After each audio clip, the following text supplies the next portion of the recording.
When your family watches your funeral and you're in the room. Imagine walking into your own house and seeing your family watching the news and it's your face on the screen, missing, presumed dead. They're crying, panicking, calling people, and you're standing right there in the room with them, completely invisible. You put a hand on your mom's shoulder and she flinches like a ghost just touched her. You shout that you're alive, but all they hear is a draft and a creaking floorboard. That's the real horror of invisibility. It doesn't start with power fantasies. It starts with the feeling that you just stopped existing. People think invisibility is the most broken superpower. Skip lines, dodge enemies, sneak anywhere, hear anything, go anywhere you're not supposed to be. Flip it on when life gets hard, turn it off when you're bored. But here's what nobody ever tells you. The more you disappear from sight, the faster you disappear from your own life. Origin: the first time eyes slide right past you. Maybe your power started as a glitch, a weird reaction to stress. One day in school or at work, everything got too loud, too overwhelming, and suddenly everyone's eyes just slid past you.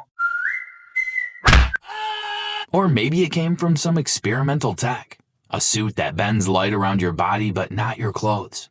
Or maybe it was something you wished for. I wish people would stop looking at me. And the universe took that way too literally. At first, it's incredible. You test the limits, you snap your fingers and vanish. You turn invisible during arguments just to win. You skip tickets, sneak into places that cost money, walk past security like you're a ghost with Wi-Fi.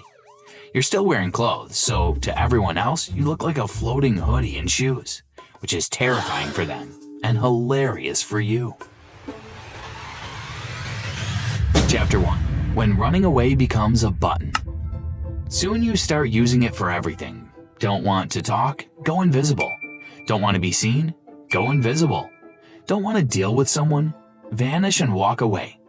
Problems stop feeling like things you solve and start feeling like things you can just phase out of.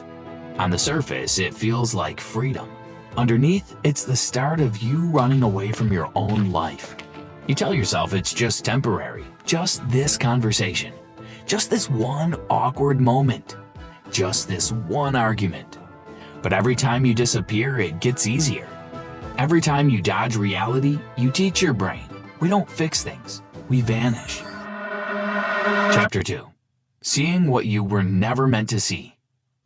And then it happens. You see something you can't unsee.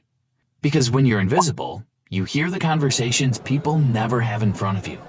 You see what your friends say when you're not in the room. You watch people you thought you knew act like completely different humans. The jokes that only land when you're not there. The secrets they keep. The things they really think about you. You tell yourself you're just curious, just checking, just making sure. But deep down you know, you crossed a line. Invisibility doesn't just show you secrets. It kills your ability to pretend you don't know them. Chapter 3. The world stops feeling real.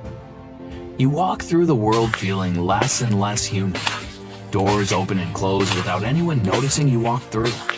People brush past your clothes, bump into your shoulder, apologize to the air like they slipped.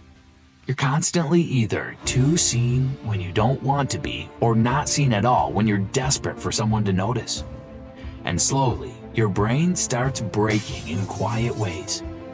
You stop trusting people because you've heard too much. You stop trusting yourself because you've gone too far. You develop this weird double life in your head. The person everyone thinks you are, and the invisible thing you feel like you've become.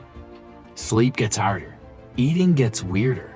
You start wondering if you'd rather stay invisible full-time just so you don't have to deal with the guilt of facing people who have no idea you watched their worst moments.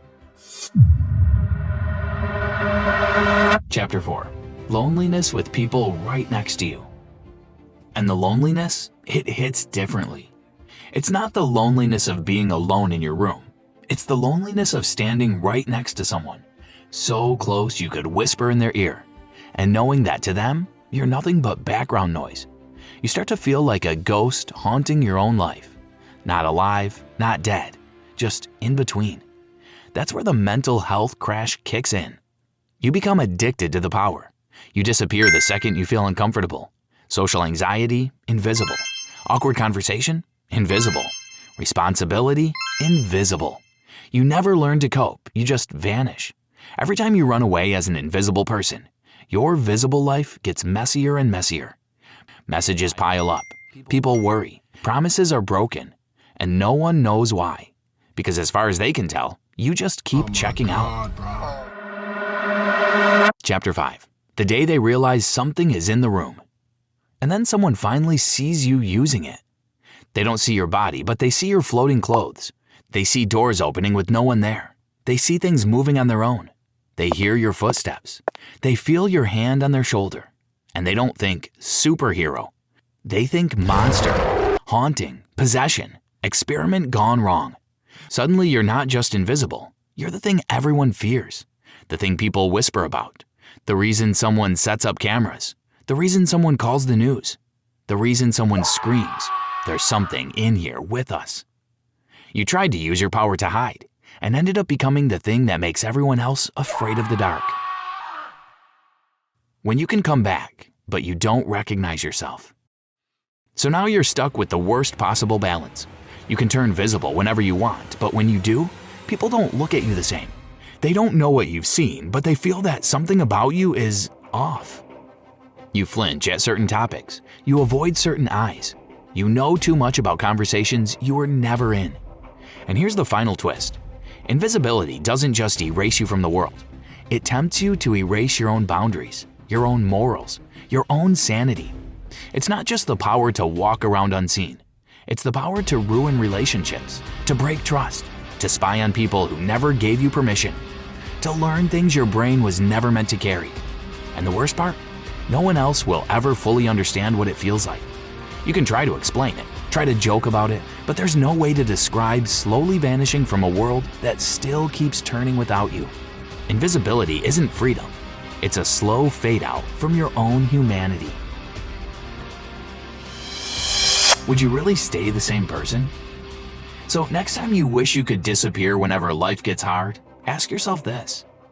If nobody could see you and nobody knew where you were, and you could go anywhere, hear anything, watch anyone, would you really stay the same person? Or would you slowly become the scariest thing you've ever met? Someone who exists everywhere and belongs nowhere.